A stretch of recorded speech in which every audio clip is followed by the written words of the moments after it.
And one of the first things we started going on with is relationship. And for the past, I think 3 weeks now, we've been talking about sex, pre-marriage, during marriage. Now we are talking about this intimacy after a divorce, after a breakup, or literally after you have been shattered, you know.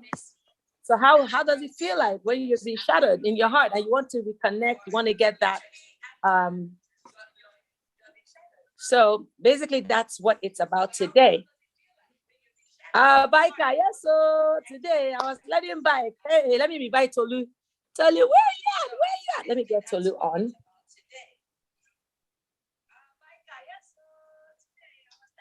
I'm bringing Tolu. Yes, I've seen Tolu.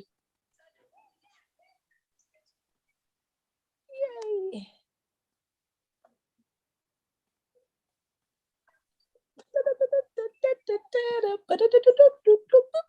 Awesome. Tolu, I have requested you on my live. I am. Hey, Kaffy. Hey.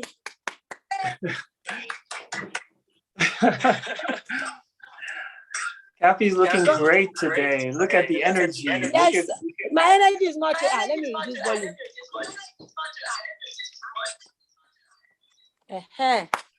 Can you hear me better? I can hear you better, a lot better. Today is a good day for me, Tolu. You have no idea why I am in this electrified mood. I conquered a major fear in my life. Awesome. That's so awesome. I saw the bike. I was like, wow. I was really impressed. I said the bike community have here problem. They have not seen. Oh my God. I am going to be like Night Rider.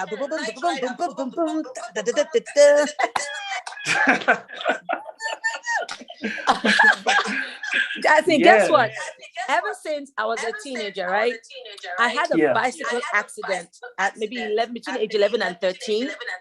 And I slammed through a divider. And since then, I had this crotch injury. And ever since then, I have been afraid. Like literally, if I will see bicycle, the thing would be hungry me. But when I hold it, I'll be shaking like that. The last time my son gave me his bicycle to ride, I held it and I was like, I said, Mom, you're shaking. I'm like, yeah. Mommy, move. I said, I can't move. So today, going on to that road and climbing, Muno, how are you doing? And climbing on the motorbike. This is a motorized version of a bicycle. Of course. Which is even more fearful. More fearful and wonderfully made.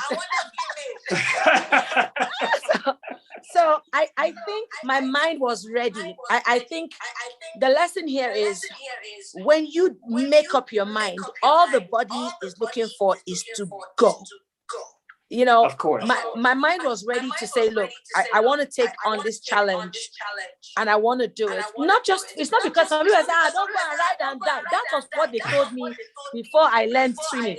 My mommy kept saying, you will drown. If you go to Bali, my mother will carry you go. I did not learn swimming until I was 21 years old. This is how we use fear to reduce development in Africa, to limit us, especially in Africa. Everything is you will die. You will die. What about those that now survive? What would not happen? You understand? If you touch you're pregnant. If you touch, do you know, I never got a boyfriend. Even in secondary school, I didn't have a boyfriend. It was after secondary school. Like, you want to try him? Ordinary talk to a boy. They're like, all the people in your street have reported you in their house before you even got home, sir. They don't report you, say, we saw your daughter with a man.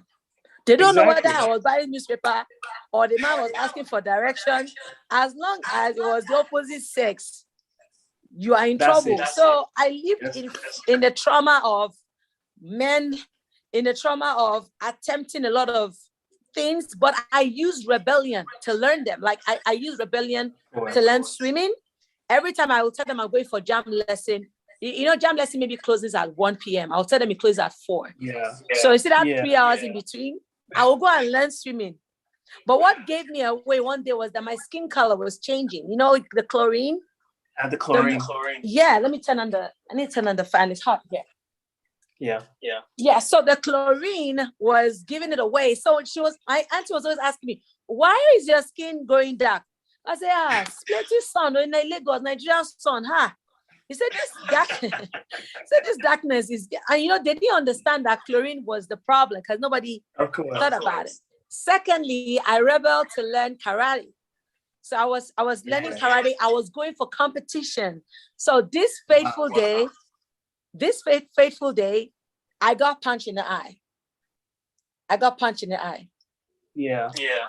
So I got punched in the eye, and I knew before I got to the house, it's going to be a black eye. So if I was going to greet my auntie, I would not be greeting her like, good evening, ma. Like, how do I explain? How do I explain a black eye? Do you understand? But that's how I learned. Then basketball, same thing. Basketball gave me away because I won. I did well in the championship, and I was celebrated on radio. And they had to give me these huge gifts and trophy and mattress. Can you imagine you are begging them not to give you your mattress to go home, your trophies to go, because I can't take it. Wow. I was like, no, you won it. I was like, yay, I won, but please don't take it home. I can't take it home because where am I going to explain to them that you were just blessed with a lot of athletic gifts, and I can understand coming from the kind of home you're coming from, where they wouldn't let you thrive, let you be you. Imagine say I grew up in America. I'm sure I'll be like Will Smith, like right now they'll be like, this woman is more, because I can do all things through Christ who strengthens me. I can do a lot. There's so much in me. I didn't even know that about you. That's beautiful to know. Yeah. And I got a thumbs up with my coach today. It was like, I've been training people, and you are the first person to learn all the basics in one class. And I'm like, that's crazy. Wow. Congrats, Kaffy. It's in you. I can tell you're someone that is very driven, and things like that involve athleticism, and things that involve physical activity. It's something you're just pro. You're just pro physical activity. So you catch on really good. See, I'm grinning from ear to ear today because I got home. I bought a bicycle on my way home. Yeah. An adult bicycle, and I attempted using the principles of the motorcycle, and I attempted to ride. Guess what, bro? I rode a bicycle without training wheels. Awesome. Anyway, people, I'm sure you guys are wondering what's happening. See, I've conquered it here today, and I'm happy, and I'm going at it. There's a lot of things I want to learn. Somebody said the 360 woman, and I agree 100%. 100%. Thank you. I'm a 360 woman. That's a new one. I like that. Thank you so much for saying that. That makes me feel so good. Thank you very much. On to the topic of today. If you're just joining us on this program, this is the real talk. This is where we want to talk about different things that occurs in life, that is part of life. And we experience it all differently. Some of it traumatizes us. Some of it motivates us, inspires us. But sometimes we just get it wrong. And here we are here to analyze and bring to light those things that we get wrong. How can we right those wrong? And what wrongs are okay? Because the world was not created not to have problems. Because if we do not, we cannot understand strength if we have not fixed by things that would actually push us to need strength. We cannot understand courage if we are not faced by fear. We cannot understand how to heal if we have not gone through different levels of pain. So that is why we are here today, to have all those kind of conversations. And for the past 4 weeks now, we'll be talking about the intimacy, sexual intimacy. When should it occur? How should it occur? How do you sustain, maintain it before, during, and after a relationship is broken? And that is where we are today. When love goes out the window, when trust is broken, when the bond has a crack, one of the first areas that people let go of the reins of is the intimacy. Because it feels like if I haven't healed enough, I don't want to go to a place where I'm vulnerable to you. Of when course. I was vulnerable to you and you broke me. So, but how do we put those pieces back together where we want? And that's where we are today. And I'm here with my co-host with the most, Tolu, welcome today.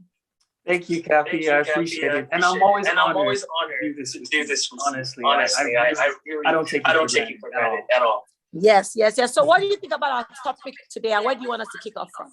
Oh man, so the topic today is really crucial to relationships. That given when trust is, like you rightly said, when trust is broken, given that because you have to trust someone to open yourself up in that way to them. You know, so when that trust is broken, it's difficult for a lot of people to be that vulnerable again because they think, you might just want me for that place, but not really because you love me. You know, so it's a difficult thing to. I've known a lot of people that even get into serious relationships, like about to wed, and they struggle with it because it's like I'm not sure. Even though you say you want to marry me, I'm not sure I can really open myself up on that level to you because I've been broken before. So I think the first thing to realize, if you don't mind, if I can kick it off, right? Please kick it off. The first thing to realize is that number one is not your fault. Stop blaming yourself for that person's mistake, for that person breaking the trust. Because some people do this. They blame themselves like maybe I wasn't good enough. Maybe I didn't match up. I'm one of those. I mean, I'm on that table. Exactly. I blame myself first. So some people will say, man, for him to do this to me, to actually go out, step out of a relationship, to have intimacy with somebody else, when intimacy is supposed to be exclusive to me and you, means that I'm inadequate. Right? So they blame themselves for what he did. And it's not your fault that he did something wrong to you. He probably is not grown enough to handle the type of relationship you need. But they take the blame on themselves. And what that does, basically, it cripples their whole life. So they start to walk through life not wanting to achieve much, not wanting to do much. They start to hide themselves. They don't want to post pictures of themselves because already it's creating a mentality that you're not good enough. You're not sexy enough. You're not fine enough. You're not smart enough. This other woman that I slept with is good enough. And they find themselves going through, especially if you find out who the woman is. You find yourself page. Exactly. You start going through the woman's page. Oh, okay, this is what she does. That's why she's better than me. This is what she does. That's why she's better. If this is the standard of society today, then I don't measure up. So it puts you in a shell where you now go back into yourself. And that's a dangerous place to be in. Because what happens is that in that shell, nobody else that is good for you can see you. In that shell, you're not start looking like the things that you are not the things that you are. Period, Kaffy. Period. The things that he has said, he has made you feel about yourself. You now embody it without knowing. You're not allowed to sit into your life. So I think the first step is understanding that it is not your fault that he cheated on you. It's 100% not your fault. Right? Yeah. Right? Anybody that treats you wrong did you wrong out of a place of misunderstanding. And they probably have their own trauma, but never take the blame for being cheated on. Especially if you're the type of person that you gave your all. You gave your intimacy. You gave yourself wholly. You are an open book. There's something I always tell my page. Speak to me, my brother. You are speaking to me right here. Yes, and as let me put myself on the line here, and maybe from the answers or the questions I ask you to help anybody else that find themselves in this situation. Now, for someone like me, I usually reanalyze myself when I feel that somebody is hurt due to their interrelationship with me. Yeah. And the first person, I do that naturally because I want to know where to take responsibility. Not necessarily meaning that I am the cause of the problem, but it is always good. So when somebody says, maybe somebody makes a decision that goes against your friendship or your whatever it is that you came together. So you want to actually trace back and say, okay, did I do anything wrong? Was there something? Because you don't want to just say, sorry, you cheated on me and blah, blah, blah. Maybe there's something about you that was offensive to that person, and the only way they knew how to deal with it is to go to someone else. Exactly. You understand what I'm saying? So for me, what I do is I am the first judge and jury of myself. I won't let you judge me for me. I'll first of all say, okay, based on basic human principles, have I crossed any line here? Where are those lines? Okay. When I look through them, if I find any, I want to have a conversation about those lines and say, you know what about me led you there? Of course. You understand? Most of the time, the people that really want to cheat ain't going to have a real answer to that question. Usually. And I found that the hard way. I found that after, there's a way you keep blaming yourself. The person, you be even using different techniques to ask the person, what have I done? But guess what? Most of the time, the perpetrator understands the effect of mind self-analysis. Of course. And allows you to stay there. It makes them more comfortable not to deal with you, knowing that they are the problem, but it keeps them in a place of a safe zone to allow you to deal with yourself as maybe the problem is. And that is how a toxic relationship continues to grow between both of you. Because the perpetrator is enjoying the habit of continuous cheating. The victim is in a place where the person is gaslighted. The person is put in a place whereby you are the problem. Start looking for that problem and fix it. The moment to fix yourself, you can find it, child. The moment to fix yourself, then I might just be that man. But don't fall into that trap. Usually, cheating has nothing to do with you. And I got to know that a lot. See, it took me years to understand that. Of course. Because I kept blaming myself for everything. I was like, and I realized when I started going for courses and going for coaching and understanding that I did the human behavioral sciences, I started understanding the fact that no, people just don't hurt you because you hurt them. In fact, when somebody loves you and you hurt them, there's a way it plays out. It doesn't play out by them going out to look for how to hurt you. Of course. And I agree with you, Kaffy, because there was a friend of mine I was just advising just this morning, right? That she found out from a random text message that her supposed boyfriend had been with multiple women. And the last woman that he was with, he treated her so bad. So that's the reason why she felt everybody knows that she's with this guy. She felt the need to text her and say, hey, in case you don't know, this is how many of us he's been with, So she was like heartbroken. She called me this morning, crying. It was a mess, right? And she was like, why does this happening to me? What is my problem? I was like, well, I would advise you this because I noticed that thing about that my friend. She has that same issue where from different relationships over time, she has begun to accept that she's not adequate. She's not enough. So in the way she interacts with her world, the way she dresses, the way she stopped posting on Instagram. You don't even feel pretty. You don't feel pretty. You don't feel beautiful. Exactly. You look at it that, okay, if it's about sex, I want to think and say, all the acrobatics they do not do.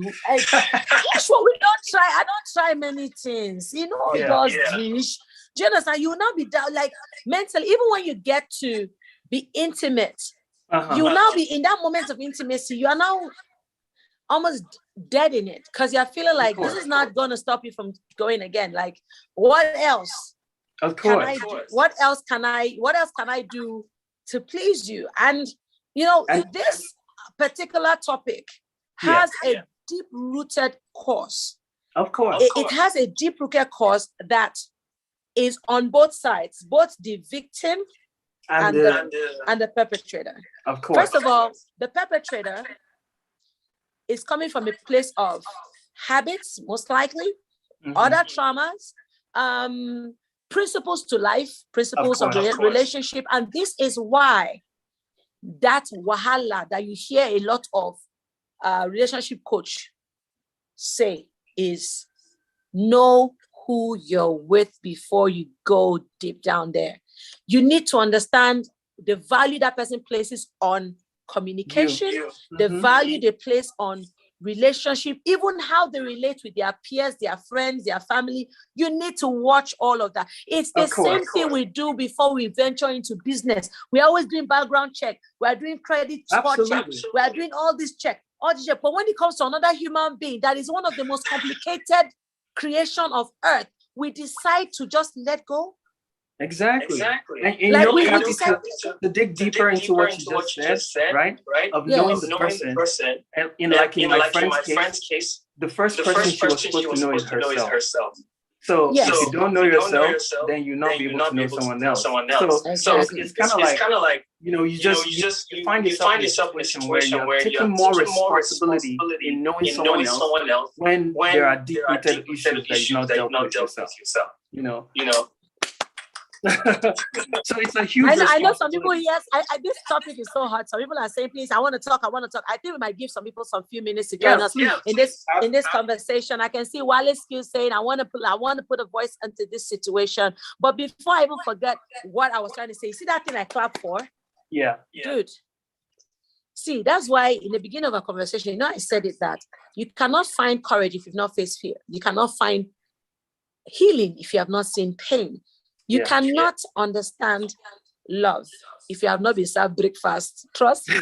And yes, and neither can you value yourself until when somebody has thrown you into the gutter. You need to recognize gutter to not want to smell it again. And for me, I had deep-rooted issues on my own. Some of them were conditioned by family. You understand? Some of the conditioning were a woman must be very submissive. Oh, the more successful you are, the more intimidating you're going to be to any man that should marry you. So when you see a man that even tries to like you, you need to like lower your standards, or else you will think that you're trying to overshadow him. I did that. I did that too. It now looks like sometimes when I want to have a voice in a relationship, and I look back at, hey, you are Kaffy. Before the guy will say it's because you are Kaffy now. Yes, it's another, you know, or because you are richer, or because you are more well-to-do. Because it's very easy in this, especially in Africa, for that context to play a part even in conversations that are just innocent and should be treated as adult conversations. You see the guy already egoistically fuming over. There are sometimes I want to have a conversation with my partner and he'll be like, I am the man, you must listen. He says, no, I'm not going to listen because you are the man. I am going to listen because we are going to have a conversation, and it's two-way street. Don't say because you are the man. No. We should have a conversation. So say, I need to have a conversation. And if I'm not giving you space to speak, you should say, look, I could you hear me out now? But when you bring the context of it's because I'm a man, you should shut up. Nah. Oh, because you are a man, I should shut up. No, that is you saying whatever you have said didn't matter. How about listening and curiosity with the right level of curiosity? Of course. Ask my why. What is my why? If I say I don't feel like having making love to you today, I think you should want to understand why, rather than attack you for the fact that you know that you are married to me, and based on the law of marriage, you must give me and I must take. It is my birthright. It is my birthright to collect it. You understand? And guess what? Yeah. Do you know that a lot of trauma in marriage now are growing deeper in the destructive zone because unwanted intimacy is forced down the throat. So as much as we want to fight a woman for different virtuous things that makes us feel virtuous, one of the major things that actually makes us feel virtuous is when we give our body, whether we like it or not. Giving our body is a big deal for us. I don't know about some other women, but I'm talking about me. My body is like, I call it my temple, because I'm very spiritual.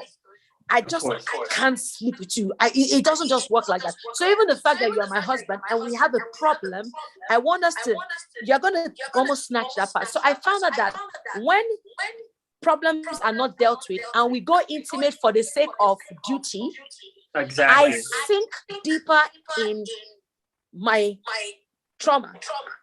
Exactly. I actually was sinking deeper. So, you know, there was a situation of cheating in my marriage. And by the time we went to speak to a pastor, one of his things he said is that, no, you need to go, the devil, you need to go and conquer your home by force. Go into the bedroom with your husband and go and sleep with him. And as we sleep with him, tell that devil that he should walk away.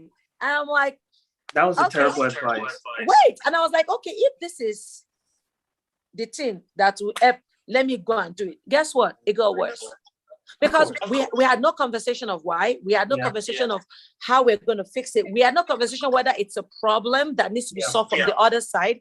We had no conversation of where are you? Am I a trauma to you?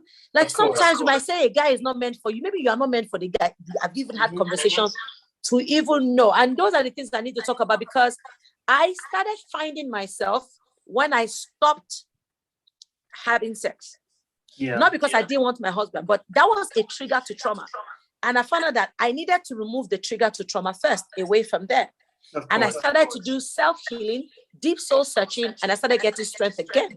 Now, when I speak to my partner and I'm bitter and I'm angry, I am less bitter, I am less angry, because I have started understanding that it's not me. Of course. It's not me. So yeah, I wanted to just let you know that these are real life situations that are going on, and people don't want to talk about it. People don't want to deal with it. You were feeling drowned in the sex. Because what was happening is you were not feeling like your feelings mattered, but the sex was there. So you were feeling like someone was restricting your airflow because they were not allowing you your mind, but they would have sex with you, which is something intimate, which is something that's supposed to connect you, right? But you were not feeling a connection, so it felt like an activity. It felt like you were being used. Right? Yeah. Right? Oh, that's that was the word. It just felt like used, rape. It didn't feel dignifying. Even though it was supposed to be wrapped in holy matrimony, there wasn't a matrimonial feeling to that, because a major pillar of what joins man together has been broken. And at that moment, so many things are going to enter, so many rubbish will enter. Once you open the hole, so many things are going to enter it. And at the end of the day, it starts to break down. And no matter what you try to fix it, you're not finding yourself trying to fix it from the face value of that relationship. It's Kaffy. You are Kaffy. What will people say if you break up? What will people say if you have issues? What will people say? You start looking at it from different angles. They look at the family angle as well. You want to look at it from the different. You are looking at. There's so many angles that are like screwdriver in your brain, and you're like, and women and men are in this situation where they are trapped in the face value of the of what matrimony is. Held on by sexual activity and lack of intimacy, and we are forgetting the core value of it. Of course. And so I think I want to allow people, those who want to speak, please indicate by raising your hands. I know there's some people that want to speak. You want to join this conversation, I will bring you right up. What is your experience? How do you feel intimacy can be gotten back after trust is broken? And another thing that I found out, I want to ask you for the men folk, right? You can speak for the men folk, is that why is it that when most of the time when women are going through this emotional trauma, maybe due to trust being broken, there's this constant insensitive demand by your partner to just want to get down on it when they feel like it. And when you now say you don't want it, like, oh, so you don't want me anymore. And I'm like, why does that occur? Is that a gaslighting situation, or? It's so funny because to men, your acceptance of them in that physical activity or sex or intimacy is a way of assessing if you still love them.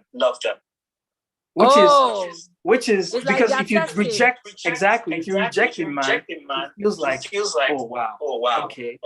So you mean those feelings are supposed to have for me don't exist enough for you to right? Oh, so that they take that. Hi. Oh my God. Sorry, it's a friend. Sully is a friend of mine. We used to play basketball together in school. Overskill. That's great.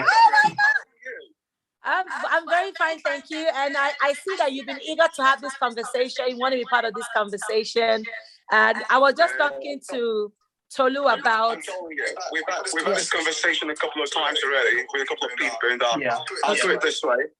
Number one is that, to my knowledge, the number one, we want to talk about number one now about relationships in Nigeria. Generally, religion is the biggest problem.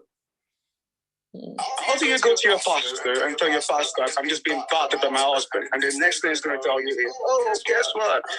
Well, things like this happen. Go back home. Go play it out. So that next time it's going to bother you again. It makes you feel like it's even normal for you to get bothered. Number one. Yeah. Religion plays a very huge factor. Of course. And then secondly, the most important is this, is the willingness for both partners to accept each other. Now, that is a very huge problem. People tend to always turn to a relationship wanting to change the other person. Yeah. Now, if a relationship is going to work, you have to accept your partner for who he or she is. It makes it easier for both parties. Now, this is the person I want to get into a relationship with. Accept that person. If you're not willing to, don't go into making in your mind, okay, well, I can change this person, because at the end of the day, people tend to do this a lot. I did that. I made a mistake. I felt that love, the way I grew up, I was conditioned to believe that when you love, like, I'm not religious. I would say I'm very spiritual. And I feel that, and I'm a bit naive. I was a bit naive. I felt if you do good to people, everybody's broken in their own way. But if you just understand them and give them love, they should love you back, bro. They served me hot breakfast. No, hot it doesn't work that way. Breakfast. It didn't work that way. And I thought love would change. I thought, like, for instance, I didn't like my partner smoking. I accepted my partner smoking because I felt, okay, one day he would change. Yeah. But 1 minute he was hiding the cigarette. The next minute it was like, look, you gotta have to deal with it. I smoke and that's it. I was like, yeah. Exactly. Yeah. Exactly. Because at the end of the day, look at it this way. When you change yourself to accommodate the other person, at the point in time you get tired of doing it. Of course. Because you want to be yourself. Now, I want to be in my home and be comfortable with my woman. I want to be able to be myself at all times. And people do this a lot. They change because of that other person. At the end of the day, I tell people, now, this is another very, very important topic again, which is, people always say, when I met him, it wasn't this way. When I met her, she wasn't this way. People seem to forget change is the most constant thing in life. Of course. Situations around us will change, which will add changes in us. So, and people don't even know what love is in the first instance. A lot of people don't even know what love is in the first instance. Yes, thank you for that. Not the person. So now they're always, when I met him, he dresses good, he buys me gifts, he does this, he does that. So they fall in love with that person based on those things. They don't. Now, I used to have an ex. My cousin came to me. She said, "Deal, why do you like my cousin?" She was like, "Why do you love my cousin?" I said, "Nothing." And then she got pissed off. She said, "I'm going to ask you again, why do you love my cousin?" I said, "There's no reason for it." And then I said, maybe I should rephrase the question for you. Ask me, what are the things that I like about your cousin? I would say you feel. But I love the cousin because of who she is and nothing more. Exactly. Now, the problem there is this, is people fall in love with things about people, forgetting that those things might become non-existent someday. And in most cases, some of those things we're eventually aware of. Because of the environmental changes around us, which were changes in us personally. So when you met him, he had money, he was buying you gifts. He got broke someday.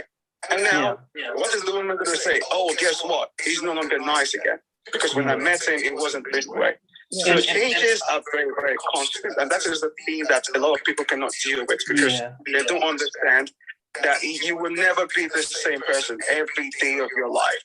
I seem to ask, were you this person 5 years ago? No. Are you going to be the same person in the next 5 years? No. So it's just the adaptation that becomes a problem, a huge one for a lot of people. So, and some people, and some people seem to they misinterpret change and growth. They're not the same thing. Do you understand? So you cannot change anybody, right? But it's possible for someone to grow up and be better for you. Yeah. Right? Because they love you. Right? So if that person is not willing to grow up and be better for you, which is a kind of change, then you know you're in a relationship with the wrong person. Because if you're in a relationship with the right person, they should be growing every day to be better for you. Do you understand? So you can't change anyone. The change has to come from within. That's why I tell people that all the love you have in this world cannot change anybody. all you have to do and realize is that if someone is constantly working hard to be better for you, it's because they love you. But if someone is complacent and says, I'm the same guy you met how many years ago, don't expect anything different, that's not love. That is selfishness, because you're saying, take me for how I am, right? I don't care about your needs. This is how I am, take it or leave it. Which is good, but if I love you, okay. Yeah. Okay. But if I love you, I should be able to constantly grow up and become a better man or woman for you. Yeah. I think to even kind of like explain that better, when they say grow up for you, it doesn't mean that you are in a demanding state of saying, no, do this for me and do that for me and do that for me and do that for me. I feel that it's almost like when you're going into a partnership in a business, for instance, you both, you know your strengths and your weaknesses. It's like letting go of the rein here and there. At sometimes, there are sometimes there's going to be an off time. What? That statement right there, did you miss it? You said, let me see. Growth is your growth must still be synchronization of both partners. It's a synchronization, exactly. It's almost like this synchronized swimming. And growth will like change is like evolution of a being, of two being. It's evolution of being. So there are sometimes like where you used an example of when the guy was rich and now he can't buy gifts anymore. Even though he doesn't have the money to buy gifts, I can bet there's a character trait of giving in that guy. It might not just be as expensive anymore. It might not just be as frequent, but there will be something, because if I'm a giver, I'm a giver. If I'm a giver when I'm poor, I'm still going to be a giver when I'm rich. I might just give in different size modules of it. So you can tell a guy who is a giver when he's poor. If I'm a waster of money, I already start wasting it when I didn't have.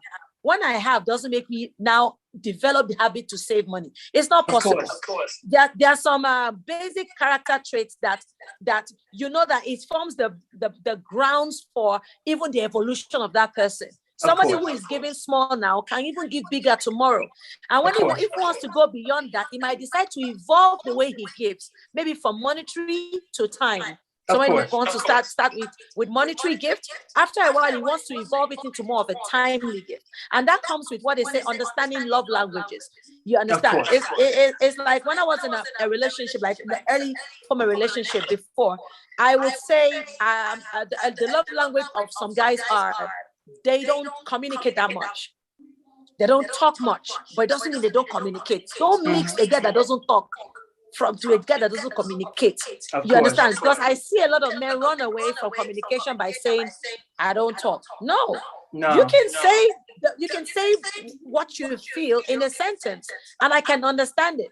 But not to communicate at all. I would not advise anybody to be in a relationship where there is not exchange of information that is required to take the relationship to another level. If you can't talk, write a letter. If you can't write a letter, that's why there are emojis. That's why there are GIFs. That's why they are poetry. Even songs, some people don't take. Wale, they don't take songs. Trust me before. Somebody wanted to tell me he loves me. He has to go and look for. He has to look for boys to men, boys to men to say I love you. So there was one thing Kaffy said earlier. Yeah. That I would like to touch it because fine, we understand the old dynamics of what marriage is. Yeah. In a marriage, there has to be a leader. We understand that the man should be the leader of their own. Yes. Now, a man does not have to remind his wife that I'm the man. At all. You're not the man. If it does right by the woman, you don't need to command the respect. No, it'll come naturally.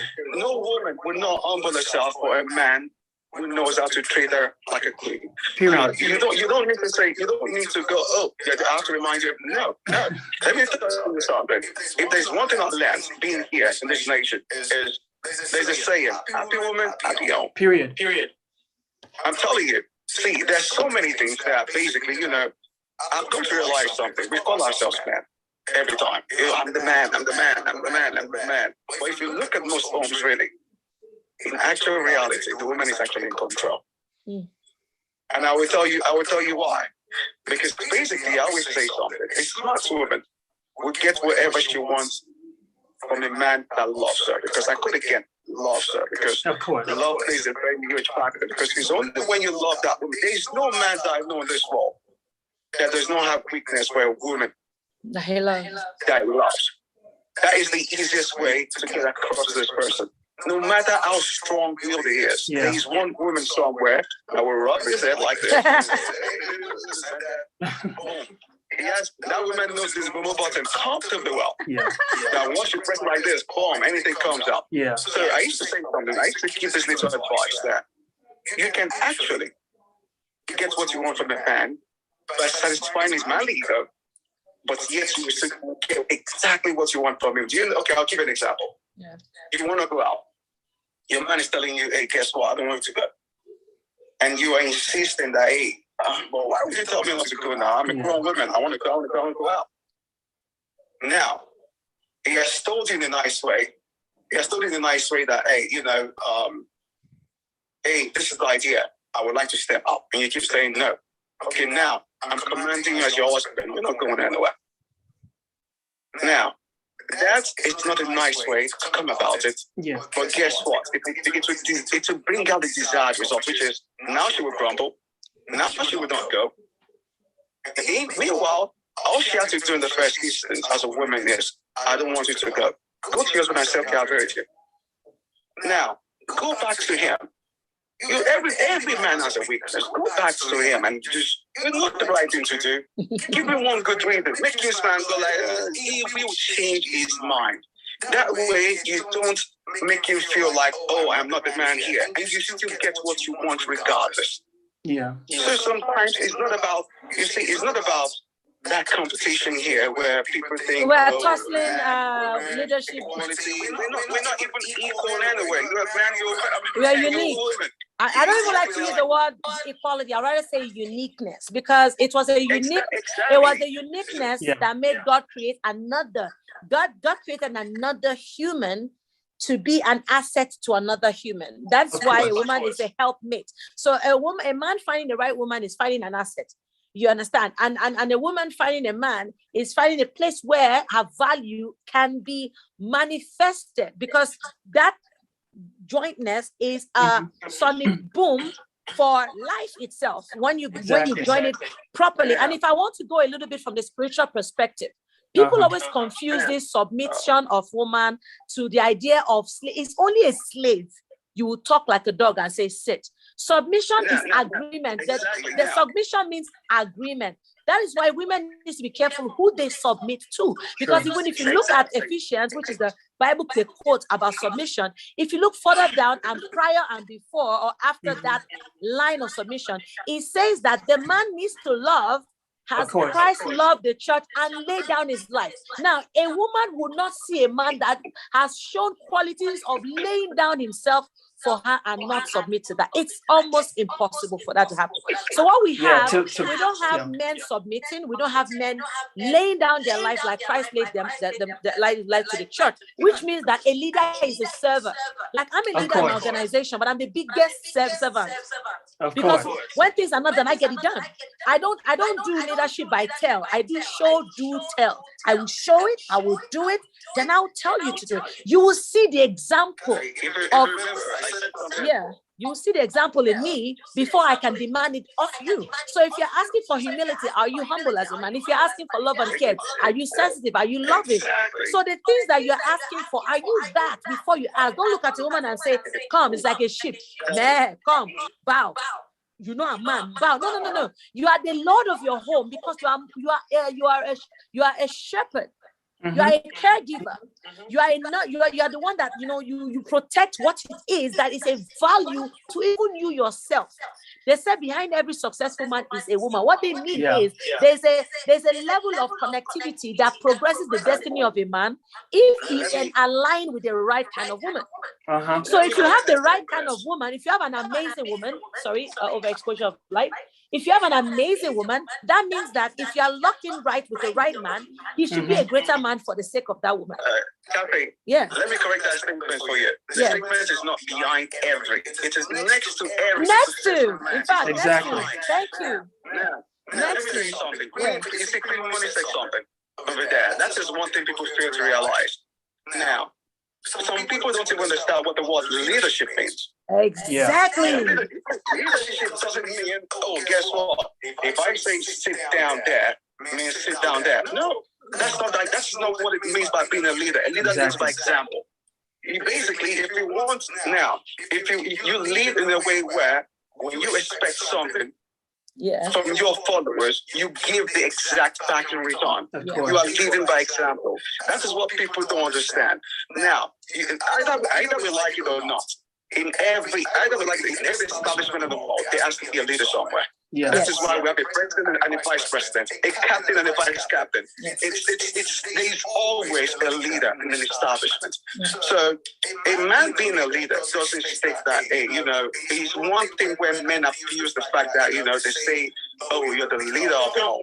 You're the leader of the home doesn't mean your woman has to be a slave. Oh, anytime is this, is this. Anytime is this, is that. Because at the end of the day, that's why I said something that it's not woman that knows what she's doing.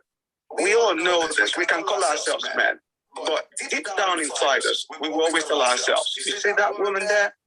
She's the neck that makes my head turn. Yes. Now you get that. I can see the one in the front right there. Yeah. But I'm telling you, in the back room, we all know this as men, especially these days, growing up.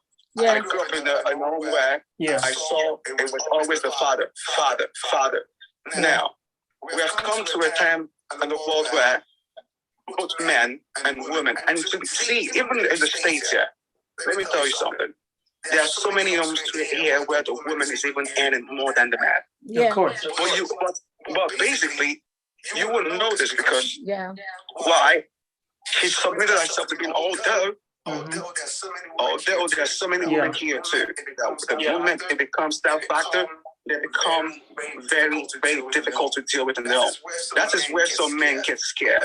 But when you meet a woman who understands, okay, I will put my marriage first before whatever achievement I have. She will stay humble regardless of what height she comes to herself in life with. So that man will feel, he won't feel threatened because naturally some men are threatened by women's achievements. Yeah. The fact that, now she has so much, I can't even say a single word in the house again. I feel like I can't even put out anything without being challenged or anything. So, it's, at the end of the day, it boils down to what I said earlier. Because at the end of the day, people make you feel like relationships are complicated. They're not as complicated as make you feel. I'm telling you, when you meet somebody who is willing to accept you for you, you see, love is simple. At the end of the day, you do what it takes to make your partner happy. Your partner will do the same thing. Yeah. Where the battle is. So that way, nobody's doing anything. See, you know your woman, she dances when you met her. Oh, now, all of a sudden, 3 years later, she's dancing so much. I don't want this. Don't stop her from what she likes to do. I support whatever it is she does. Even when sometimes it makes you uncomfortable, as far as she's happy with it, just let it go. The same way. Don't assume that you met this man. He's smoking.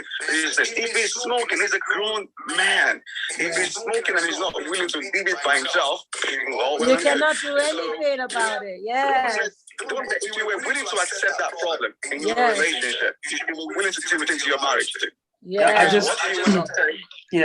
a poor, just like as a rich man, you rich as a poor man. Yeah. So if you're cool with it, you should be ready to be cool with it in your marriage too. Yeah. So just accept. That is just the major problem. Yeah. The acceptance part. Nobody's willing to accept this one for what they are. Okay, I will change this person. I will find this person to what I want. Yes, in every marriage you have to make compromises, but you don't make compromises that will stop defining you as a person. Yeah, and I want to add that if we all understand that marriage is a partnership, right? You understand that you're entering into a partnership. We're deciding that both of us want to start a family together. You won't even see any status. You will see two people constantly evolving because a marriage is like giving birth to a baby. At some point they can't talk, they can't walk, and they start to walk and they start to talk. It's the same thing in marriage. So two people don't stop up at the beginning of the line completely knowing exactly how the journey is going to be. you have to grow. You have to evolve. And that comes from love, right? So if a woman sees herself like, I'm this guy's partner, and in as much as he's the man, and society says he's the man, but we're both leaders in this household, then there'll be mutual respect. I respect him because he respects me. And if the man is seeing the woman, because one danger that most men do, even though yes, people have painted the picture, even though they said women are weaker vessels, which I hate that people say anyways, but they painted this picture in a man's eye that he begins to throw his weight around because he feels he's entitled to something. Status. Do you understand? But if he comes into the relationship knowing that I am coming to be this woman's partner, not necessarily her leader, I'm bringing somebody else on board so that we can lead together, then it's a different dynamic entirely. Do you understand? You would treat the woman differently because you understand that, hey, in as much as society wants me to feel I'm the man, it's my way goes. At the same time, I need a woman in my life. The reason why God gave Adam Eve is because he said it's not good for a woman to be, for a man to be alone, because he's incomplete without the woman. So if your mentality Exactly. If your mentality is that you're incomplete, exactly. And if your mentality is that exactly. If your mentality is that, hey, this woman completes me, your approach to how you treat her will be entirely different, because you're saying that this is my subordinate, that this is my second half, right? And we're trying to build children together. We're trying to grow a family together. So that's my thing. That's earlier. It's not about behind. This is next. Teamwork. I agree to that. I agree with that. And secondly is now let's look at it from this perspective now. We all know what it is. It is two become one. But in actual sense, how many marriages actually practice that two become one? Now, let me define one for you. When I say one, when that two really wants to become, when you really want to follow the dynamics of what marriage should be, everything should be intertwined, no differences.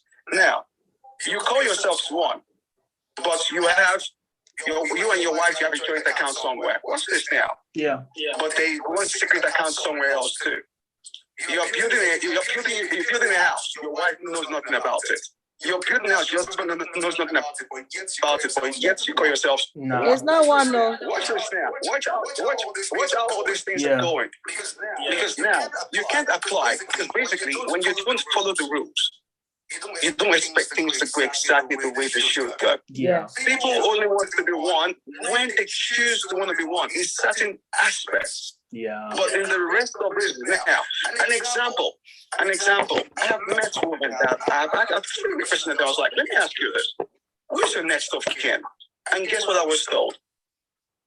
My kids, my mom, and you have a husband. Which is the strangest thing I've ever heard. Of course. But when you ask those men, who's the next of kin, the first thing they will say is this, my wife.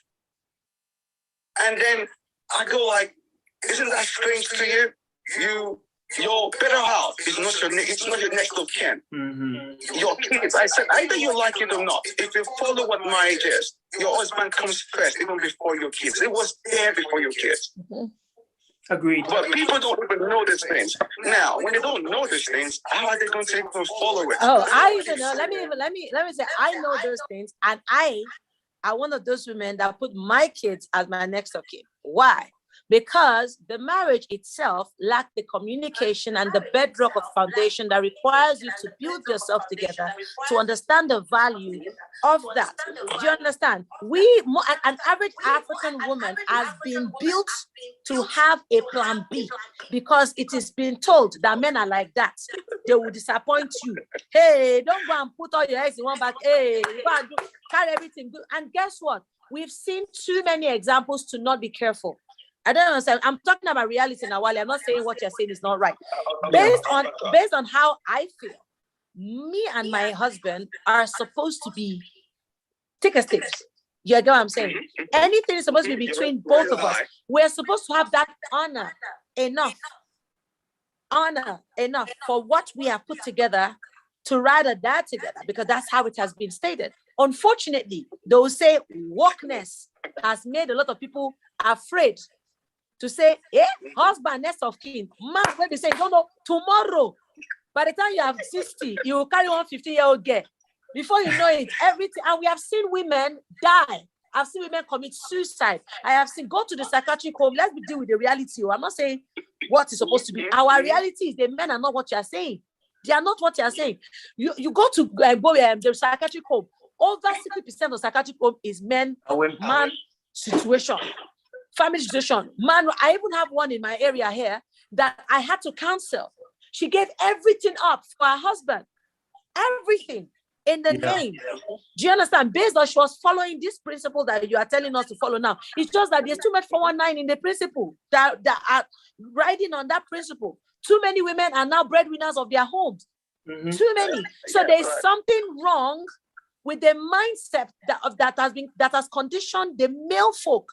A lot of the male folk, even if we go into the dynamics of business, do you know that even in the Business Economic Forum, it is safer for them to grant women business loans than men.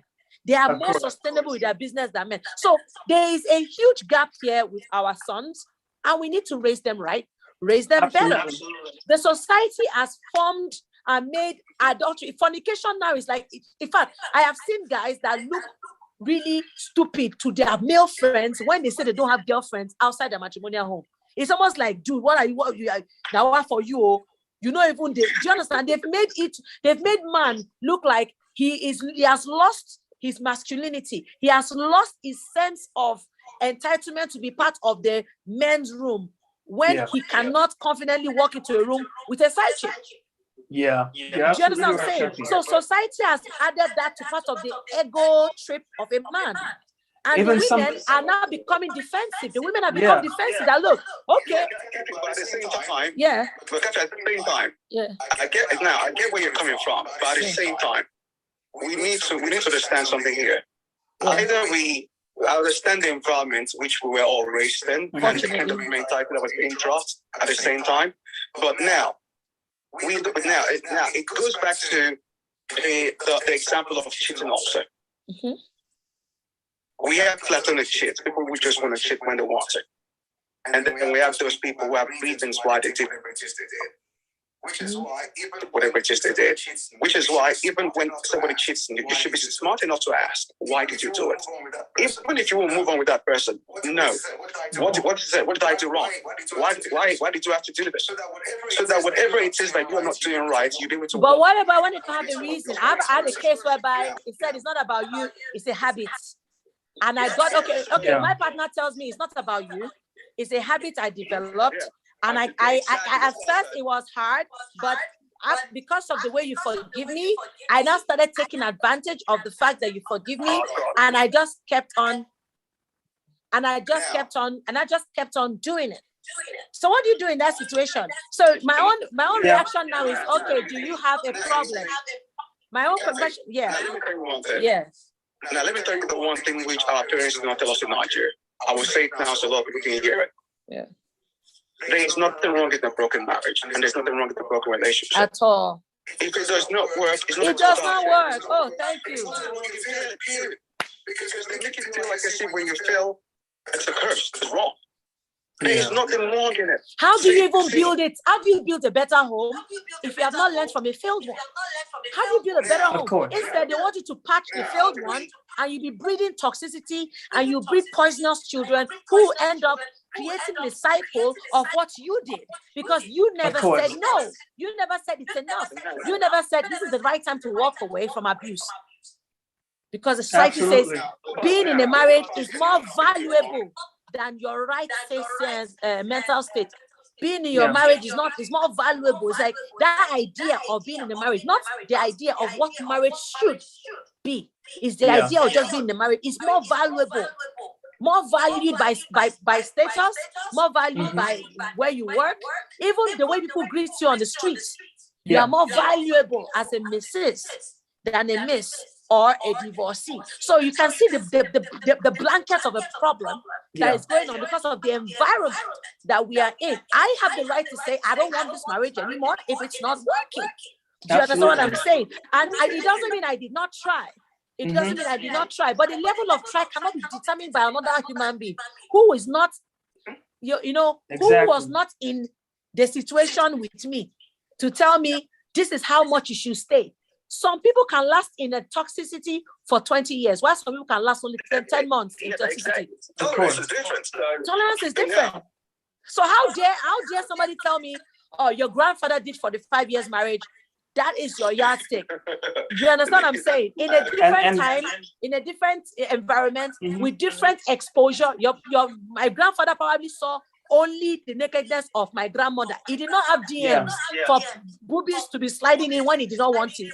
He did not have situation of WhatsApp groups, unnecessary pictures and videos, things that could just. He did not have that. But we are talking about a period whereby your discipline is tested, your ego is tested, information overload. Women are even blaming men for cheating. Sometimes I always wonder, why are women blaming men for cheating when it's a woman that a man cheats with? Because if you know somebody is married. Wait. Kaffy, you said something just now that was going to touch on, which is one thing. Now, when you were saying it earlier, let me tell you this. When I go to the States, there's one thing I noticed. Let me tell you this. It's weird. When people tweet at me, how come men are always doing this? And I go like, have you forgotten that this man cheats with women every single time? Every single day. Before, once upon a time, men would take up their rage to go lie to a woman. Yes. Now, boldly. Wale, hold on. Before you say that, why do you think men were taking off their ring? Because they know that a woman that spots that ring will not talk to them. Will not have sex with them. But now, guess what? I have heard women even say it. That I would rather be with a married man that would take care of me than be with a stupid single guy that would treat me like crap. Yeah. Now, what's this now? They know second fiddle. They know they will never be that person's partner. Ugochi, I'm on live. I'm live. I'll call you back, okay? My guy is at Okay. I'll tell them to go downstairs. Okay. Kaffy, you're not. Yeah, so sorry, I had a phone call. I had a phone call coming. Guys, carry on the conversation. Give me 2 seconds. Okay, so like I was saying, now, when you hear women say things like this, it's the world which you're living today. I don't judge women like that because, everybody goes through one situation or the other. There are women who, right now, there's low self-esteem where they've tried to find a man, they could not find one. So at the end of the day, they just do whichever one comes their way. And now, that is one thing. You see, that is one thing entirely. Okay. But now, when we look at this other thing here, which is either we like it or not, we must do things the right way for things to actually go the way they want it to go. We cannot go into, if a man walks up to you, he pops up a question, will you marry me? It's a question which you have the right to say yes to or no to. If you're saying yes, it's because you believe in his judgment, you believe that he's ability to be able to take care of you and do right by you. Yeah. It's why you believe I will say yes to him. That's why I told you just now. There's nothing wrong with failing in marriage. We should not do things the wrong way. Exactly. Exactly. Let me my kids as my next of kin over my kids. If I feel uncomfortable that my wife is not doing that, and I feel I'm not comfortable, I can always go and change that time I want to. Well, let me add this. Right? Yeah. I just need to establish so that everybody knows there is no excuse for cheating. None whatsoever.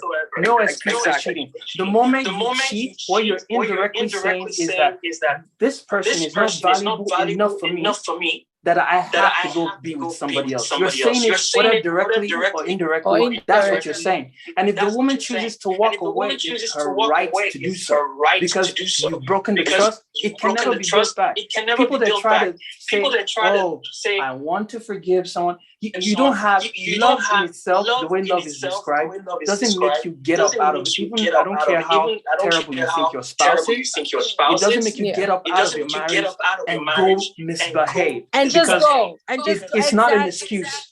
It's not an excuse at all. You should understand that if there's something wrong with your spouse, a conversation should fix it, not sex.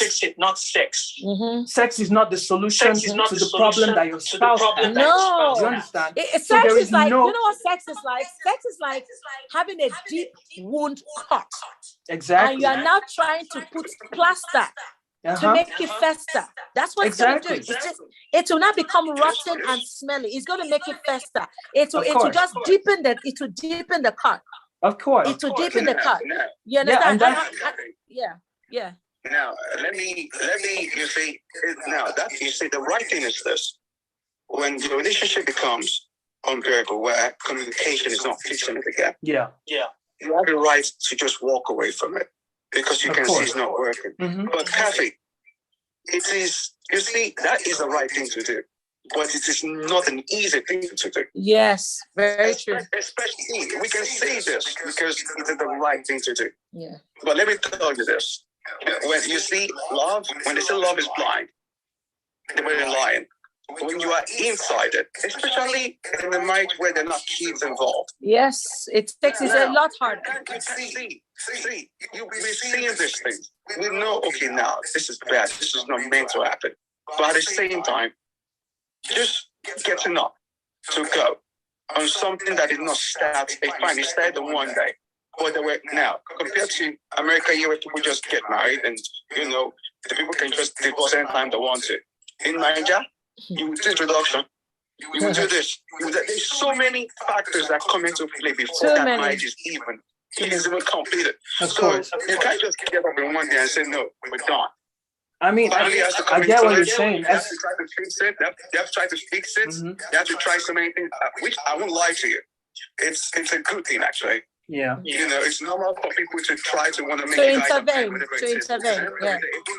It's not an easy thing to do, but I'm telling you. It's hard. But check it out, Wally. Repeating the class is not easy. Right? Nothing about see, trust me, nothing about fixing a problem is easy. It's not.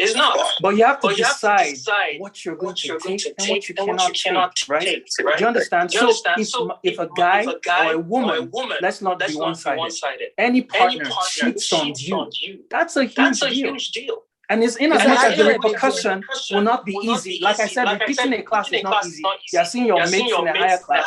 You are forced to be with your juniors. It's hard, but it's necessary.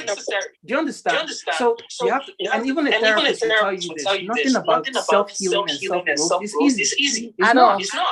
It's not easy. So if you're willing to take... Some people, even if they overcome that problem and they end up together, do you know that there are some spouses that overcome it, but 20 years into the marriage, they've not healed from that 50 years ago situation. But so if you want the easy route out of everything, you stay in trauma and die in trauma. Because that's the easy thing to do. Stay married. It's easy, but it's terrible to your growth eventually. So if people want to say, oh, it's difficult, we have kids, what will people say? We've done all these things, we spent money, we've done this. Okay, fine. But which is more costly? Your mental state of mind or what people think? And that brings me to exactly. That brings me to where our major problem is. Our major problem is the value we place on self and personal development in this part of the world is zero. We only place value on achievements. Exactly. Not personal. Like I need to place value on who Wale is than what Wale does and what Wale has achieved. But when I look at Wale, do you get number one, religion. Number one. It is just about upbringing. Religion, upbringing, culture as well. See, the factor is this. Nigeria is defined by culture. But if you look at our culture, our religion plays a huge part to it. Igbo people are what? Christians. Outside people are what? Muslims. And if you look at Igbo people, Yoruba is Yoruba that has both parties. Yoruba is Christians and Muslims. But if you look at these people, now, everybody defines, you see, everything is a certain structure based on this is how we've seen it, this is how it should be. Even, okay, now, Kaffy, me and you, it's my father that proposed to. Yes. My dad and your dad are friends. Yes. And I didn't know, I wish you know very, very well. Yeah. And I can tell you for a fact that, hey, you know, even in the Quran is there. Yeah. A man can marry two or more wives. Yeah. But there's a clause. That clause, and it's very humanly impossible. That clause is so impossible. The clause is this: you can marry 2 or more wives if you can treat them equally. Exactly the same, and it's not possible.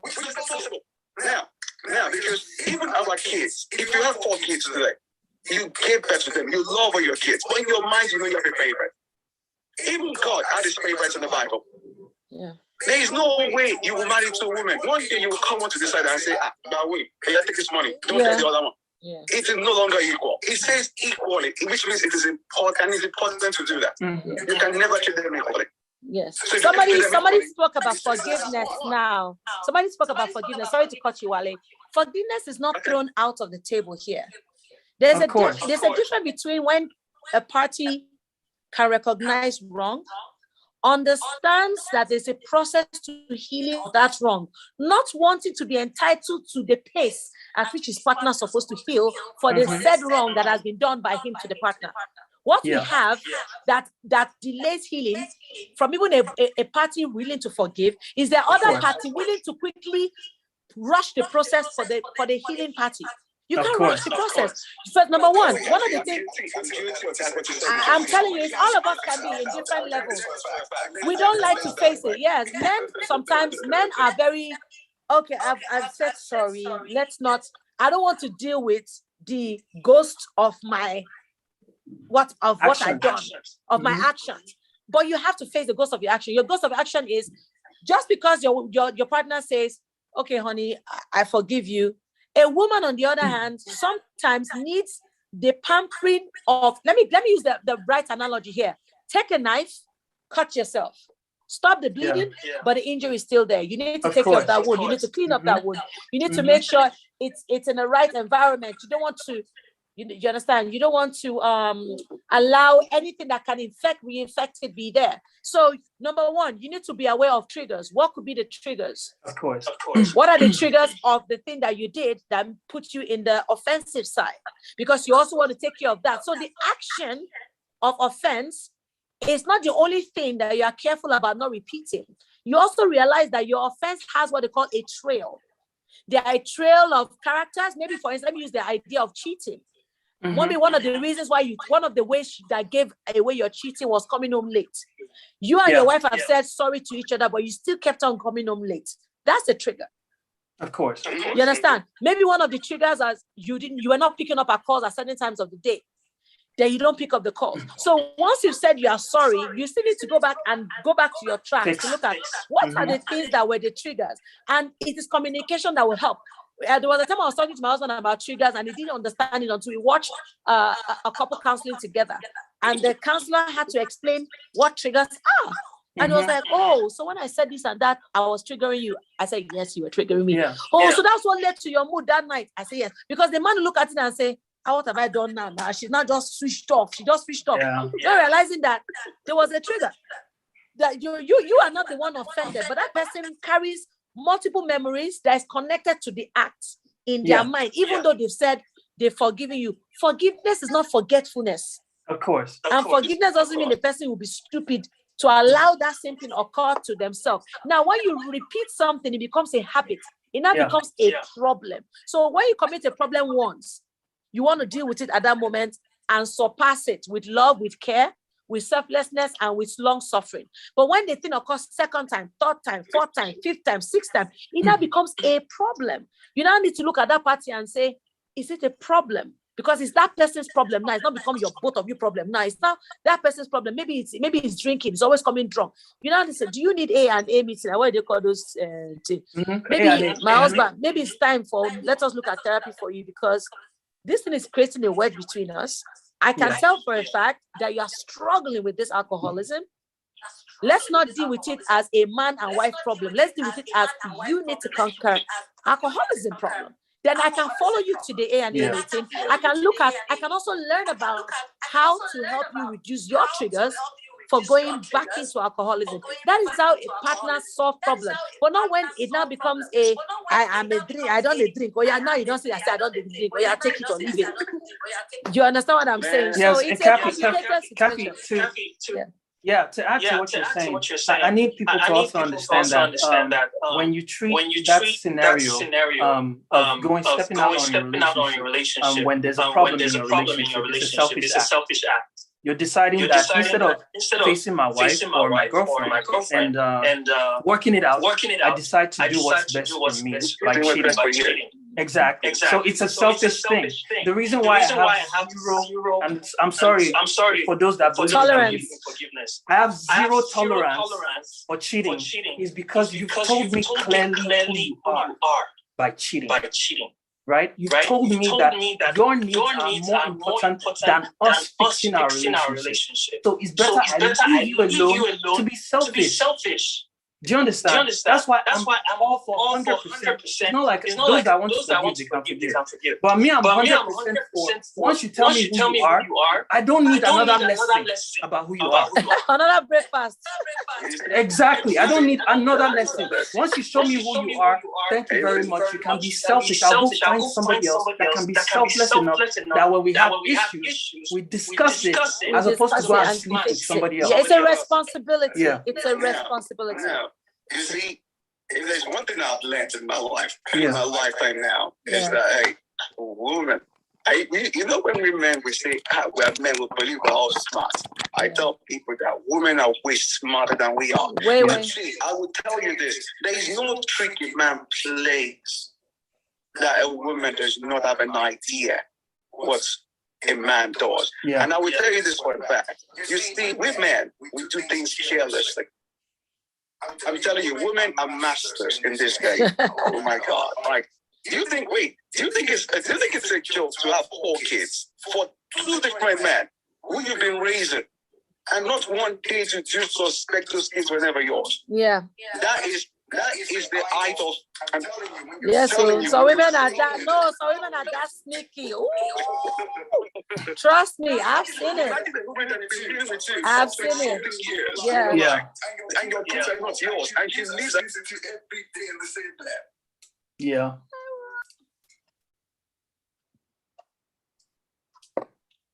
Oh, I lost my live. I'm coming back on. The live video ended. Yes, my live video ended as in my battery died. I don't think I'm going to have that session on live. Oh my God. You'll have to catch it on YouTube. Oh my goodness. So I'm going to charge. I'm coming back on with my other phone. Okay. But the painful thing is that we've lost this session. Only on YouTube now. Yeah. I don't know how much of it we'll be able to hear the other guys comment, but while it's coming. Yeah. I'm coming back on. Okay. Oh, I was so busy. I was so engrossed. I wasn't looking at my battery. I'm sorry? I said I was so engrossed. I wasn't looking at my battery. I'm coming back live. Okay. Oh, I'm so sorry. We have lost that live. My battery died. Okay, I'm bringing you back on just for us to wrap up. At least we have another 10 minutes to wrap up. I'm so sorry, guys. I lost that live. You will have to catch it on YouTube if you want to watch it again. I'm so sorry. Wale, come back. Tolu, come back. Till I bring you right back. Oh my God! Oh my God! Why did I do that to myself?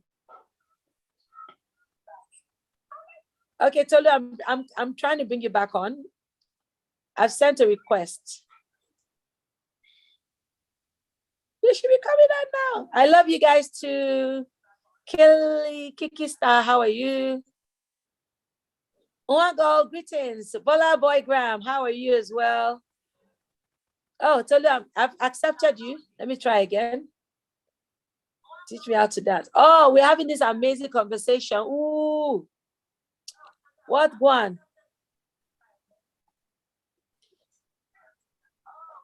Tolu, say hi. Let me try another way because I keep accepting. Yeah, I'm here. Oh, my screen is scratched. Let me clean it. I keep accepting and it keeps going off. Yeah, I'm here. Somebody said, I saw you today as husband. Yes. Miss Oni, yes, I saw you at husband. Yes, I walked back. Thank you. Thank you. Oh, we lost that live. I know. My other phone. But if you want to watch it, you can watch it on YouTube. It's still going to be there. Unfortunately, it's going to be there. Just for those that are just joining us, this is Real Talk with Kaffy and Tolu. We're talking about how you can rekindle intimacy after it's gone bad with marriage or a relationship is broken. And it has led us through a roller coaster of different series of things that we never thought we were going to.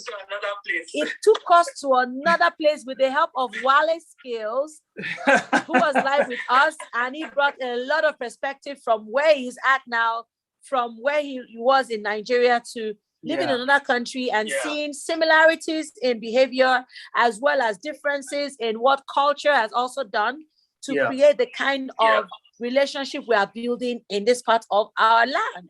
And we are talking about how to improve the interrelational skills between man and woman, especially in Africa. It is a huge problem. The conditioning of women towards what they should look up to for marriage, the conditioning of men on what they should look forward to in a woman has done more damage than good, raising more terrified, toxic families and women. The result of whatever you're seeing with the slave queens and what they call the F-boys today is all groomed from the homes that were in the past, because we are all afraid to fail and start over. As much as we want, as much as forgiveness is in play, as much as giving love a chance is in play, one key factor, one key question is to ask yourself, do you know who you are before you venture into knowing somebody else? Do you know yourself? Do you know what you love, what you can stand for, what you can't stand for?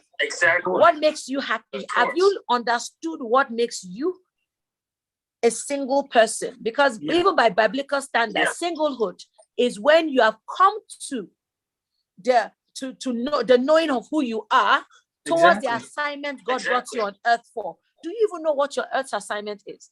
Before you bring another person's palava into your life. Problem. You don't know.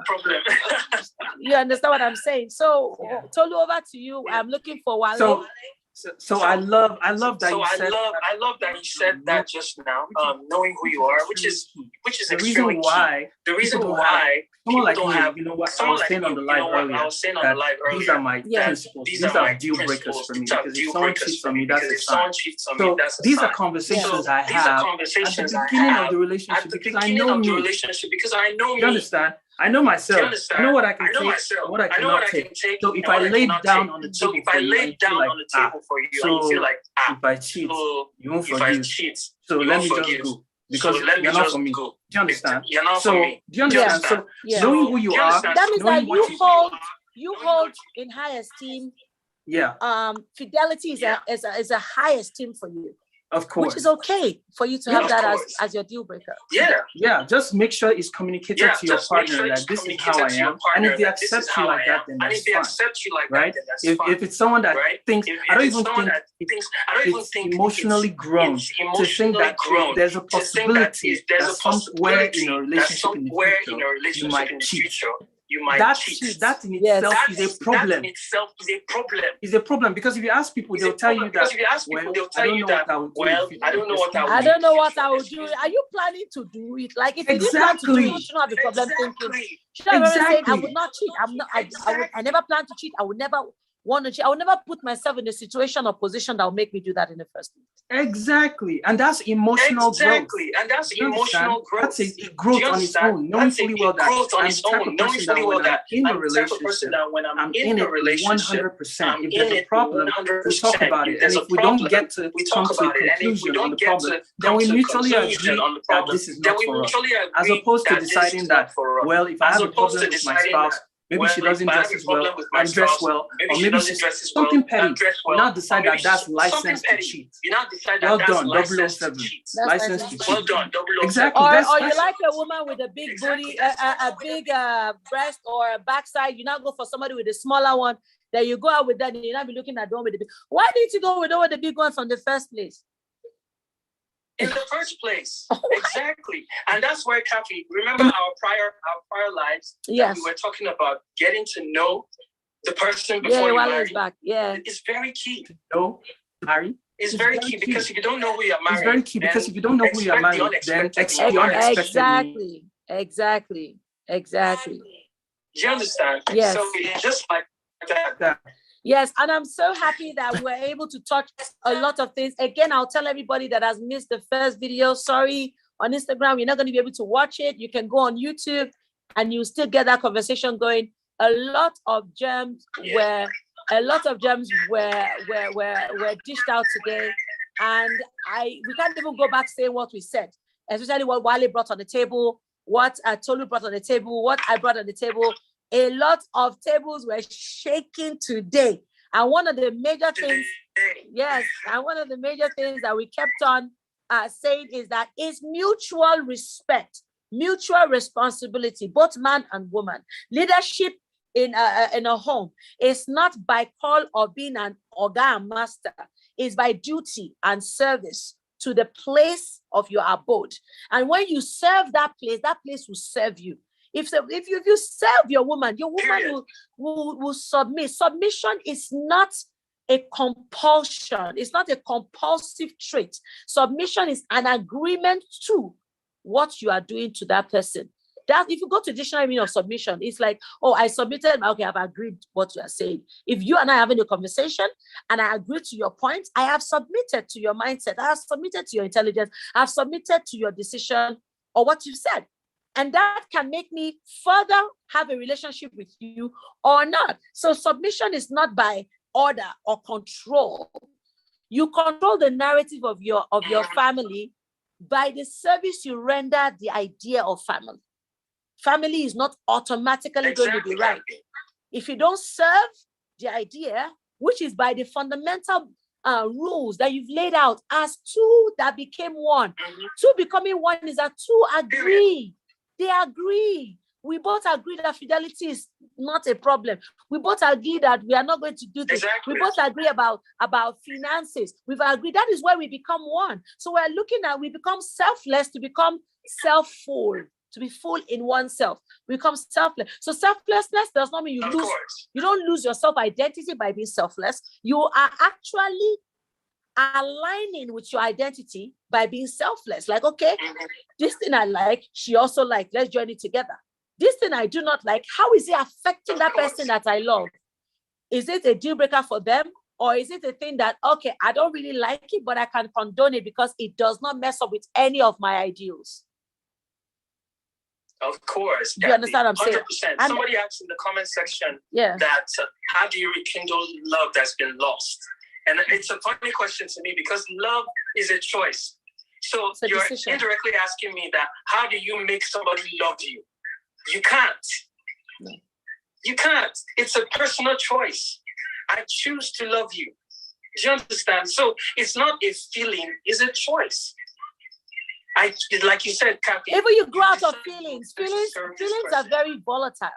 They can come and go. If it's about butterfly in the stomach, butterfly, they go. They come and go. But guess what? Somebody can be very irritable to you at times, but you know what? You are grounded by some of the values of who they are. And that's why you are able to continue to be with them.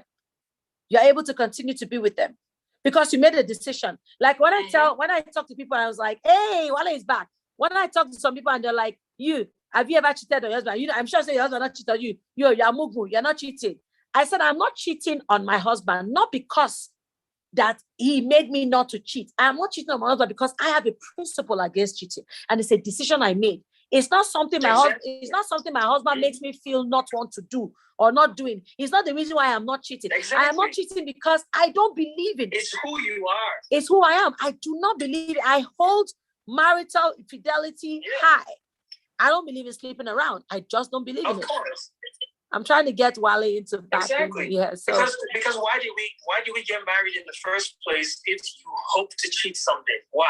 Then let's not marry. Period. What's the essence of the vow? What's the essence of the vow? And by the way, I don't know why you are doing with me on this. So Wale, I'm about to shake one table now. And Wale, thank God you are here. Tolu, thank God you are here.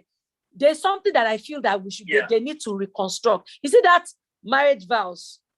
Something they need to change it because you can't be saying for better and for worse. It's like you are preempting even the things that you that are against your standards to say, if it happens, I will take it and still be here. When you know that they are deal breakers, in what context is for better and for worse? Because it has confused people.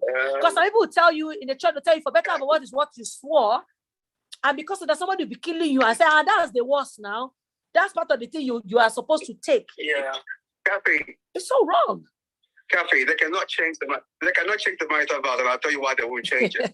I will tell you something. That statement which you made just now. Yeah. Better for worse is not what people tell me. It's not what people tell me it to be. So please clarify it. Really for better for worse. The real statement is this: it will get better. It will get worse. The marriage we see today.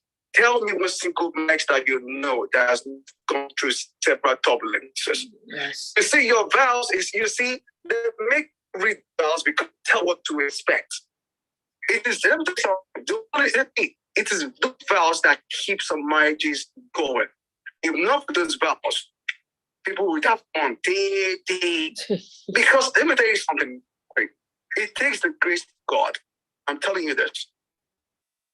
In the world where we are today, for a man to be lies in one place. Takes the grace of God. Fear of God. Yes, they fear you. The fear of one and the grace that will follow it. I'm telling you. Because I'm telling you this. That's why you should be okay now. Let's go into the Bible itself. Yes. Tell me one great leader that you know about that one person. Yes. Now, this is not something that happened just in our time. Yes. It's been this way. So those vows are a way to make people stay in their marriages. Because imagine a marriage without those vows. Oh my God. No, don't get me wrong. I'm not saying don't have vows. I feel that I liken vows. That's what I'm talking about. Yeah, but I liken vows to partnership agreement. Okay, I liken it to a partnership agreement because they said this marriage thing is supposed to be a partnership, an agreement between two people, what they want. You understand what I'm saying? What they can do. You know, there are some people that hide behind these vows to protect themselves for the preempting plan or bad that they want to do. Some people are hiding behind that. Yeah. Is that not the reason why in the Western world you have all these prenuptial agreements as well, supporting the vows? Because somehow somebody wants to protect him or herself from certain things that the vow doesn't protect you of. Because vow is a promise. And a promise that I can actually kill you. Yeah. Okay, wait first. Can the law hold you against your vows? Wale, answer me. Can the law hold you against your vows? No. Why shouldn't it? Is it not a promise? It's like agreement, it's a contract. No. Why shouldn't it owe you? That's the reason why people just get away with a lot of rubbish. Because nobody's holding you against it. The law has to do with it every day. But it does. But you're doing it. Yes, totally. Kaffy, let me. We sometimes give almost like men, almost like a free. We paint a picture that, oh my God, it's so difficult for you to keep your eye in one place. It doesn't take the grace of God. It's all your principles to keep your eye in one place. Yeah, I understand where you're coming from. I really do. But that's principles you're talking about too. You understand that. What we see, right? Because why is it that men paint this picture like it's so hard to just keep your eye on one woman? It's not hard. If a principled man that doesn't even have Jesus Christ, that doesn't even have the Holy Spirit, if it's principle, will keep eye in one place. Do you understand? It takes a lot of a principled man to say, this is my wife.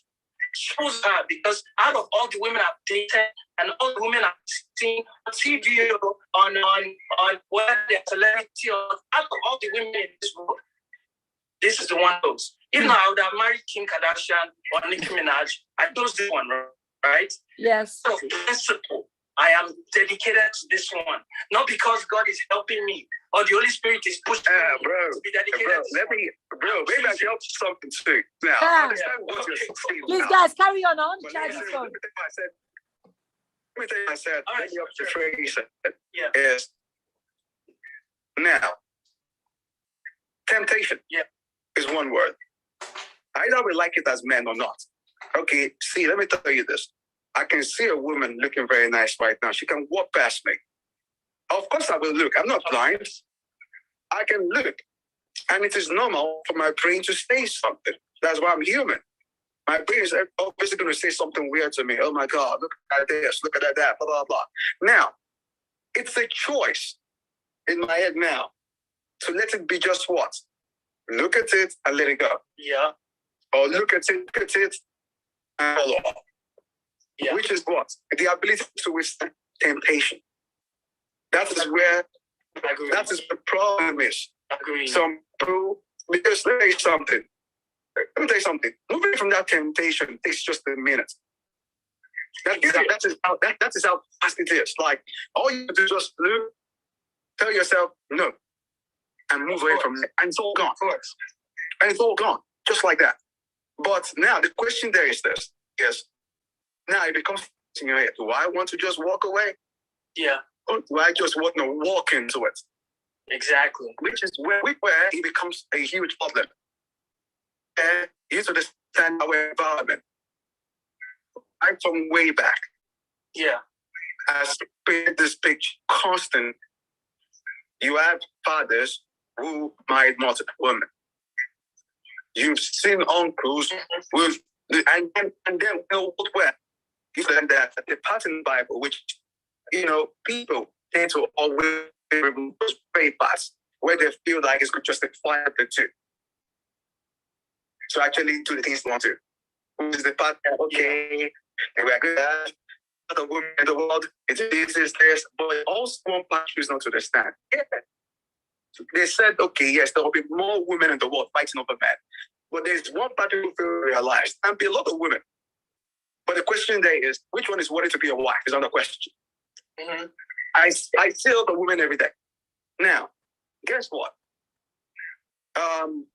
You marry somebody today, a woman who you know, she constantly, because now, if we talk about marrying somebody, and then, we're supposed to make ourselves talk about it, this. No, at the end of the day, when you marry a woman who aligns with them, the number one issue with conflict is what? Disagreements. Yeah. Of course. You cannot find, you and your partner are not going to agree in everything. But you're supposed to marry a woman that aligns with at least 75% of who you are. That way, when both of you are aligned, you see things virtually the same way. I can tell people, I want to do something, and I can go to my wife. She knows what to do. Yeah. Even when I'm not home, she knows the right thing to do because we see things the same way. Of course. Now, when you marry a woman who has vision, or you marry a man whose vision is way different from us, that's is a huge problem for them. Of course. People tend to marry based on, we love each other. But to forget that love is it's not enough. Fraction. It's not enough. What makes a marriage work? It's very, very little. Please, love is just the foundation to it. It's just the foundation which you build it on. All the things that comes with it is what people don't know. People think it's just going to be love. And if you look at it, that is why I tell you, if you look at the vows, it prepared us for all these things already. Actually, love in a marriage doesn't last more than that burning desire doesn't last more than 8 to 9 years. But it depends on what you think love is. Now, it depends on what you think love is, right? No, you see, I said something just now. I said something just now. Yeah. Listen to what I said in the end. Yeah. Now, I'm not talking about the love whoever you want to with is infinite with the right person. But you understand this. There is love. Yeah. Yes. And there's a boundary that comes in. When you love that other person, that significant other person. Yeah. Now, it's that burning desire. It does not stay forever. After a while, it will, and then it comes every now and then. It's this simple. It's this simple. You're walking on the road. You see this nice looking Mercedes at the car lot, and you go like, man, I love this car, I want it. You bought that car. Yeah. Every week you take that car to the car wash. Because it's what? Brand new. A year later, that car starts to go to the car wash twice in 1 month. 2 years later, that car goes to the car wash once in a month. You know what? I get. Yeah. But at the end of the day, there is no man, no, like you found out. No question. Yeah. I mean, when you meet a woman for the first time, the way this man treat this woman in the first few months is that they treat them 5 years later. Yeah, well, you know that what you're talking about is attraction, not love. Wale, you know that what you're talking about is attraction. What is physically appealing to you? Love in itself is what you're doing over time. Over time. To sustain that attraction. Over time. It's embodied with a lot. It's a temporary feeling. Yeah. Love is a constant work that you do throughout the relationship. Do you understand? Yeah, I know. Wait. Yeah, but I know, but I get what you're saying. At the end of the day, because I tell people, love is something that you have to keep watering. It's a flower. Yes, like flower. Exactly. Consistency, commitment. But now, that is exactly the part where we won't shy away from, because you need to understand this. Yes. When 2 becomes 1, it was just the 2 of you. Just the 2 of you. Then Jimmy comes up. Adam comes up. Cindy comes up. Your kids. Mm-hmm. Now, I could again. Just the 2 of you. Now it's become 4 of you. Yes. Love has become divided, especially in this side of the world where everybody thinks deals is very paramount. Yeah. Which is, I know it's important, but now over here, the number one thing that destroys most marriages is the ability for them not to be able to actually just water their love again. It's the fact that they're too busy to do it. This husband is going to work at night. A wife is going two jobs. Husband is about to leave. Yeah. And then it's the kids. Kids. They don't have time to do those things again. And I tell them, that is the rule I give myself. I told myself straight, me and my women, this is going to be it. We work at a certain time. You're not going to work at night. We find something. You see, now you guys are working it out. At a certain time. Yeah. Money, because at the end of the day, people think it's about money. Money. Money is important. Yes, don't get it wrong. Yes. But if you keep chasing money and you fail to just deal with the very important one, which I will like it or not. Now, you married your wife. Now she's in your house. Those things she used to wear that you used to like, she stopped wearing them because now she feels like, well, now I'm your wife. I don't have to wear those things again. That's a problem. Well, Kaffy, yes. I need to step out. So Okay. You've been so most likely I will send you a message, okay? No, it was nice talking to you and having you. Like, you added a lot of color to today. It's always good to hear different perspective, and also from different environment. Because there's some people, like a lady was saying in the comment section that she will not marry Nigeria, she will marry from abroad. And I'm like, men are everywhere. There are certain things that are just men things. Kaffy, for them to say that to you, let me tell you this. If you meet Akata people here, they'll love African.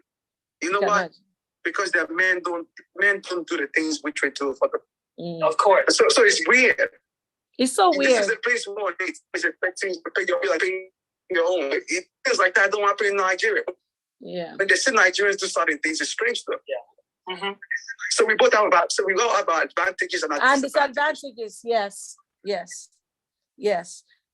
So don't worry. I will send you a DM. Send me a DM, Wale. Yes, I need to catch up with you. It's nice to see you again, sis. I'm telling you. Yes, sir. Thank you so much. See you next time. So Tolu, here you have it. Today was really a heated one. Wow. For those of you that missed it out, this is Real Talk with Kaffy and Tolu, and we are always going to be picking on topics that are relatable to life, our successes, our fails, but to foster a better human relationship with one another. It's not only romantic relationships that needs to be considered. We're just saying that is where the fabric of society is formed, from the home. And if we can get it right by the choices we make with our Ovikels, how you doing? right? If we can get it right with that, by the choices we make with our spouses, to re-educate and reorientate the mindset of both men and women concerning this idea called marriage, that it is not for babies, not for kids, it's not a roller coaster, it's not Mills and Bones, it's not Nollywood and Bollywood. It is human existence aligning with God's assignment, aligning with living a life that is productive for life in itself. And the only way you can do that is by understanding who you are first. A lot of us have to go through different people to even understand who we are. A lot of us are lost through the ends of time. We will never find who we are. A lot of us will continue to do that search. And for those of us that are searching for a better quality life, it starts from us knowing ourselves before we can actually even expose who we are to somebody else. Nobody can love you better than you. No one. Love doesn't come back the way you give it. Love comes back by those that recognize what you are giving and can actually give it in the same dose. It's not, you don't just throw, you don't cast your pearls to swines and expect them to bring it back looking nice. No. That is why you also need to be careful who you give yourself to. Set your boundaries, protect your mind, protect your aura, so that you can be the best of you to the world that you are around. It's not only those that are in love with you that actually enjoy your existence. Those who you work with also have to deal with whatever it is that you are. Those who you are in career path with, those you are in church with, those you are in different kind of relationship with are going to be taking a part of you. And if the core of you is disruptive, trust me, you're not giving the best of you to every other thing that you are. And it is worth investing in. Invest in you and invest in your happiness so that you can identify those happiness that should come to you yourself. So Tolu, give us your parting words as well. Yeah. Oh man, today has been amazing.